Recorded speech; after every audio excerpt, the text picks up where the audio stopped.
미국의 금리 인상이 0.2% 인상이 돼서 이제는 4.5에서 4.7%가 됐다는 뉴스 기사였어요.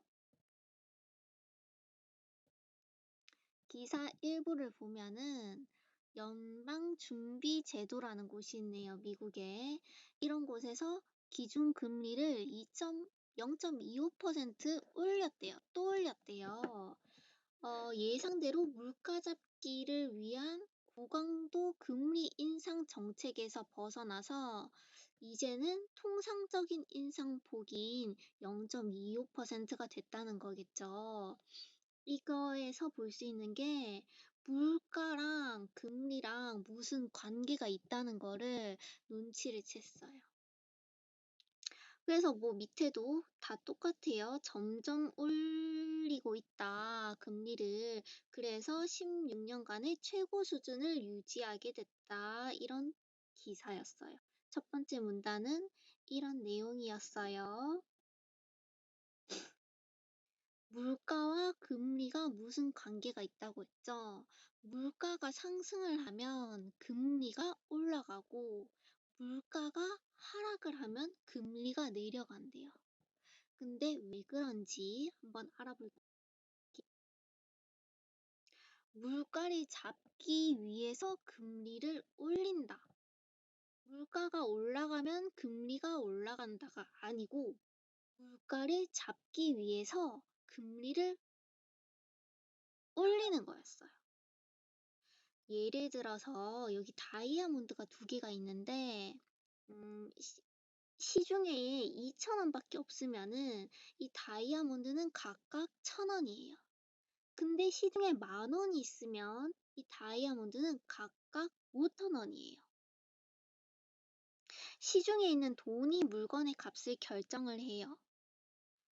시중에 돈이 줄어야지 다이아몬드 물건 값이 적겠죠. 시중에 1,000원이 있어야 2,000원이 있어야지 각각 1,000원인 것처럼. 그래서 시중에 돈을 없애야지, 시중에 돈이 줄어들어야지 줄이기 위해서 금리를 높이는 거예요. 금리가 높으면은 사람들이 예금을 해요. 금리가 요즘 5%인 것처럼. 그러면 돈이 은행에 쏙쏙 다 들어가겠죠. 그러면서 시중에 돈이 없겠죠. 그리고 사람들은 금리가 높으면은 대출을 안 받아요. 대출을 받으면은 시중에 돈이 많이 굴러다닐 텐데 대출을 받는 사람이 없어지니까 시중에 돈이 풀리지 않는 거예요. 그러면은 물가가 떨어지겠죠.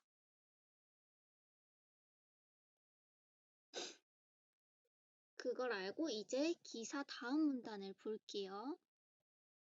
물가가 너무 높아가지고 그래서 금리를 팍팍팍 올렸어요. 물가를 잡기 위해서 0.75%씩.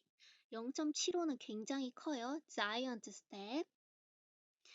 근데 이제 물가가 좀 잡힌 거예요. 약간 물가가 떨어진 건 아니지만 조금 둔화된 조짐을 보이는 거예요. 그래가지고 이제 0.25% 이번에 올렸다, 이런 기사죠. 0.25%는 이제 좀 폭이 줄었다고 해서 베이비 스텝이라고 하네요.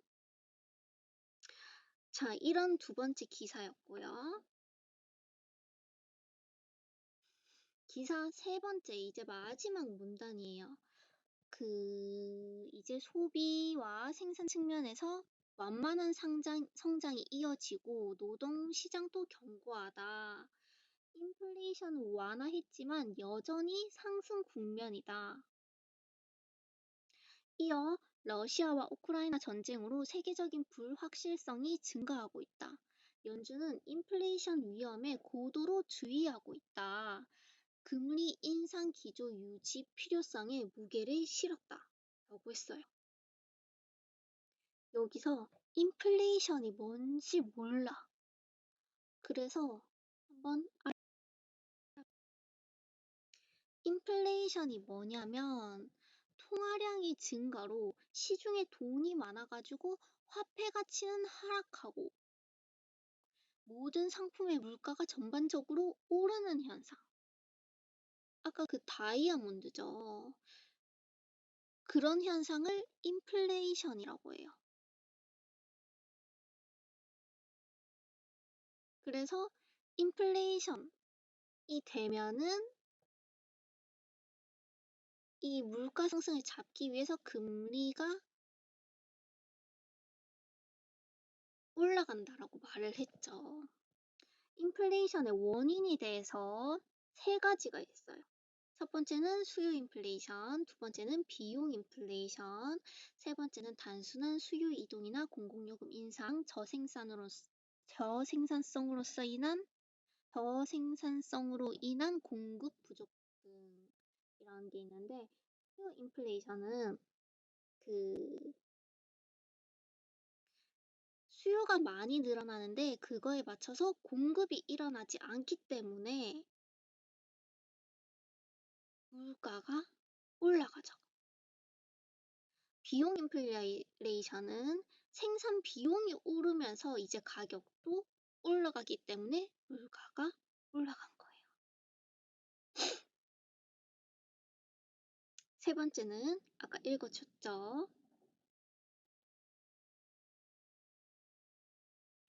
물가가 오르면 어떤 영향이 있냐? 인플레이션은 물가의 꾸준한 상승, 통화량의 확대, 화폐 가치의 하락 이런 현상을 의미한다고 했죠. 인플레이션은 경제의 악성암이에요. 인플레이션이 되면은 영향이 네 가지로 볼 수 있어요. 첫 번째, 월급 받는 직장인들이 손해가 되겠죠. 물가가 상승됐으면 월급도 올라야 되는데 그렇지 못하거든. 그러면은 소득 격차도 커지고 사회가 불안정해지는 거예요. 두 번째, 빚을 갚을 사람은 유리하고 빚을 받을 사람은 불리하게 돼요. 왜냐하면 통화량이 많기 때문에 화폐 가치가 떨어졌기 때문에 빚을 갚기가 쉬워진 거예요.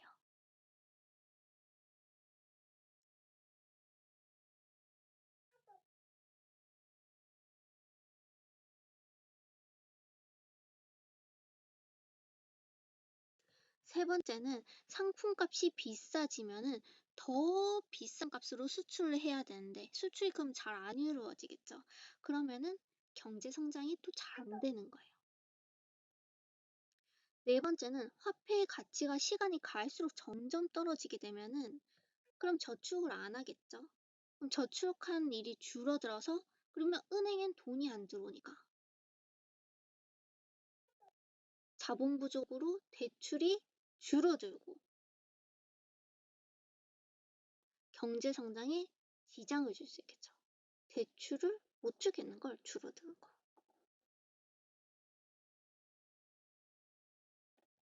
그럼 그 인플레이션을 막으려면 어떻게 해야 되냐? 그것은 아까 금리를 인상시킨다고 했죠. 그런 이야기는 아마 뒤에 나올 거고 물가를 내리기 위해서 돈을 줄이거나 시장에 있는 통화량을 줄이거나 아니면은 상품 공급량을 늘려야 돼. 둘 다 하면 더 좋고.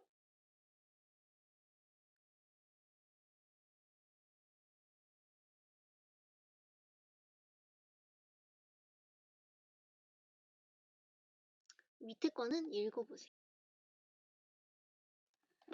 이제 오빠가 궁금해했던 집 없다고 조급해하지 마세요. 딱 이때 들어가시면 됩니다. 이 동영상에 나온 이야기를 한번 해볼게요. 여기서 그 아저씨가 피벗이라는 말을 하던데 그 말이 뭔지 궁금해서 찾아봤어요. 그거는 바로 정책의 변환이라는 뜻이에요. 그 아저씨는 뭐라고 설명을 했냐면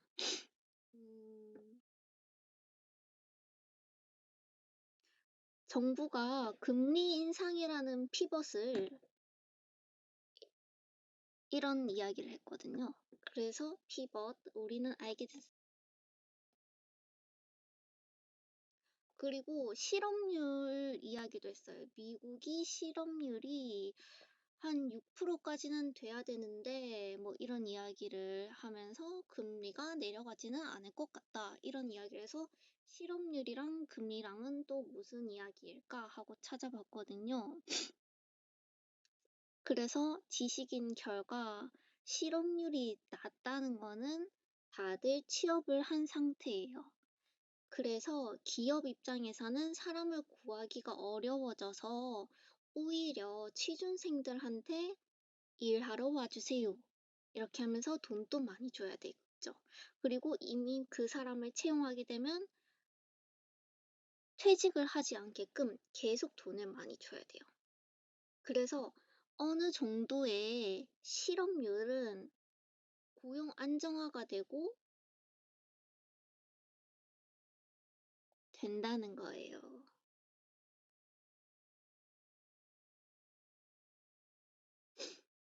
그리고 일본의 버블 현상 이런 것도 그런 아저씨가 말을 하던데 버블이라는 거는 자산의 시장 가격이 투기에 의해서 내재 가치보다 과대평가된 거.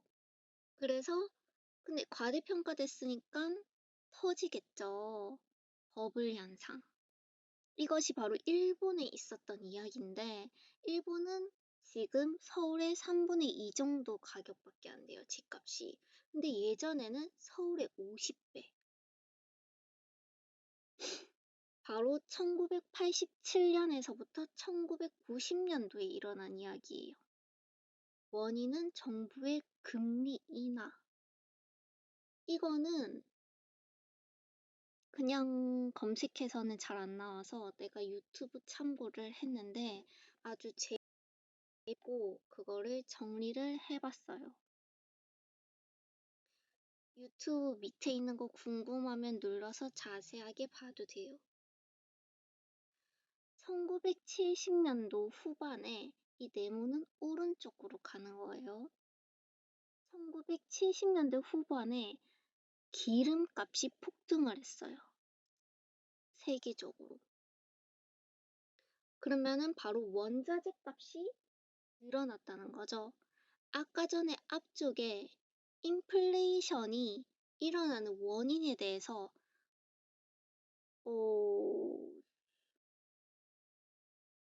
수요가 공급을 따라오지 못해서 생기는 것도 있었고 두 번째는 그 제품을 만드는데 비용이 많이 들어가지고 인플레이션이 일어난다고 했는데 두 번째인 이 기름값이 폭등하면서 여러 물가가 상승한 거예요.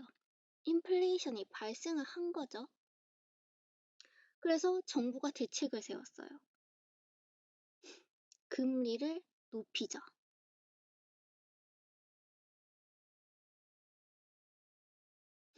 금리가 높아지면 어떻게 돼요? 이자가 비싸죠. 지금 5%인 것처럼, 7%인 것처럼. 그러면 대출을 안 받고 예금이 증가하겠죠, 지금처럼. 그러면 어때요? 시장의 통화량이 줄어들겠죠. 그러면 화폐 가치가 오르고 물가가 떨어지겠죠. 화폐 가치가 올랐다고 했죠? 바로 달러 값이 오른 거예요. 달러 값이 오르니까 미국 물품 수출이 안 돼요. 비싸니까. 근데 일본 거는 싸고 품질이 좋아요. 일본들의 장인 정신 있잖아요.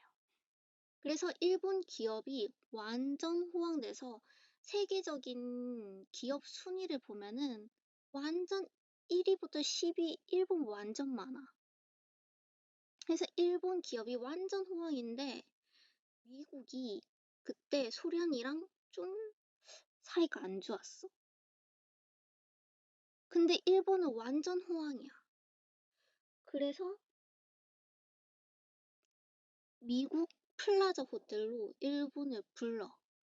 그래서 너네 엔화 같이 올려. 이렇게 말을 한 거죠. 이 플라자 호텔은 중요하더라고요. 사람들이 다 알고 있더라고요. 엔화 같이 올리니까 일본 물품이 이제 안 팔리고 일본 기업이 이제 망하는 거지. 그래서 일본 정부는 금리를 인하예요.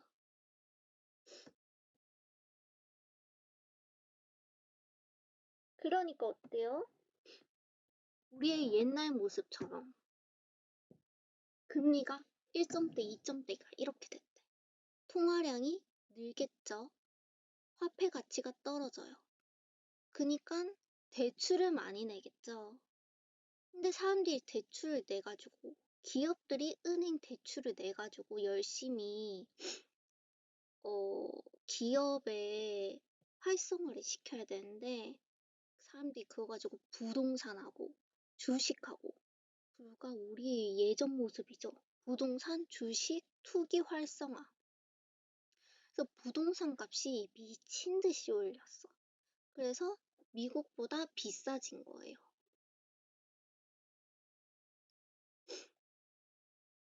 그래서 이제 버블이 시작됐죠. 집이 너무 비싸서 아무도 못 사. 그니까 결혼 출산 포기했어. 집값 점점 작아졌어. 부동산 주식 최고 이러면서 일 안 할래. 노동력 가치도 하락. 아, 정부가 안 되겠다. 이 법을 막아야 돼. 터트리자. 그래서 정부가 대출을 막아. 금리를 높였어. 그러니까 어떻게 됐어? 집값이 폭락. 우리처럼 다들 빚내서 집 샀는데 금리가 높으니까 개인 파산. 기업들도 일 안 하면서 부동산 놀이하고 기업들도 부동산이에요. 이게 아니고 어...